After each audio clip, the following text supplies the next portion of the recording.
রাঙ্গাপানিয়া নদীর ফুলে ফেঁপে ওঠা জলের স্রোতে বাড়ির মধ্যে আটকে পড়ে গেলেন প্রধান শিক্ষিকা। চরিলাম বিদ্যালয় পরিদর্শকের অধীন রাজীব কলোনি জেবি স্কুলের প্রধান শিক্ষিকা নমিতা দাস লুদের বাড়ির চতুর্দিকে ফুলে ফেঁপে ওঠা রাঙ্গাপানিয়া নদীর জল ফ্যান ফ্যান করে প্রবাহিত হচ্ছে, যার ফলে বাড়ি থেকে বেরোতে পারছেন না প্রধান শিক্ষিকা এবং মঙ্গলবার দিন স্কুলেও যেতে পারেননি প্রবল জলস্রোতের কারণে, জানিয়েছেন প্রধান শিক্ষিকার ছেলে। মঙ্গলবার বিকেল 5:30 প্রধান শিক্ষিকার চরিলাম দ্বাদশ শ্রেণী বিদ্যালয় সংলগ্ন পেট্রোল পাম্পের সঙ্গে রাঙ্গাপানিয়া নদীর তীরে ওনার বাড়ি। জানা যায়, টানা দুদিন যাবৎ প্রবল বর্ষণের ফলে ক্ষতিগ্রস্ত চরিলাম বিধানসভা কেন্দ্রের বিভিন্ন এলাকার একাধিক কৃষক পরিবার মাত্র বেশ কিছুদিন পূর্বে জমিতে ধানের চারা রোপণ করেছিলেন, আর মঙ্গলবার সকালবেলায় সমস্ত কৃষি জমি জলের নিচে তলিয়ে যায়। বিভিন্ন এলাকায় পোল্ট্রি মুরগির ফার্ম জলের নিচে তলিয়ে যায়। ক্ষতিগ্রস্ত এলাকার একাধিক পরিবার রাজ্য প্রশাসনের কাছে এই ক্ষতিপূরণের দাবি জানিয়েছেন এলাকার সমস্ত ক্ষতিগ্রস্ত পরিবার।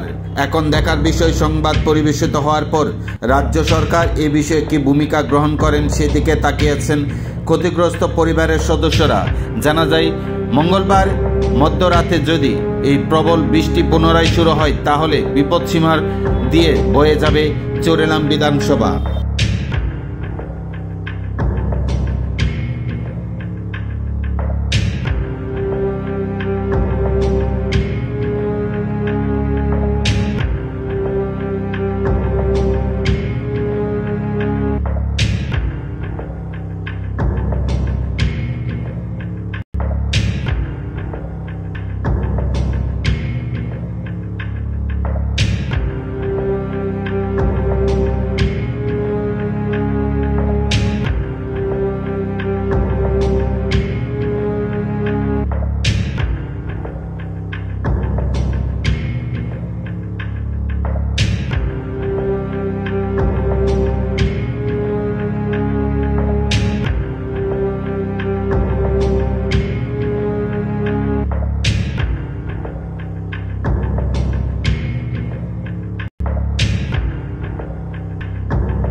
কালকে সারাদিন বৃষ্টির ফলে এখানে অবস্থায় হয়েছে।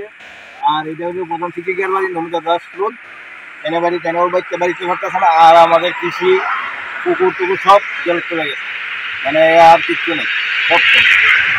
এই জায়গাটার নাম কি? এই জায়গাটা একটু চললাম বর্তমান চরিলাম স্কুলের লোকে না স্কুলে পাশে।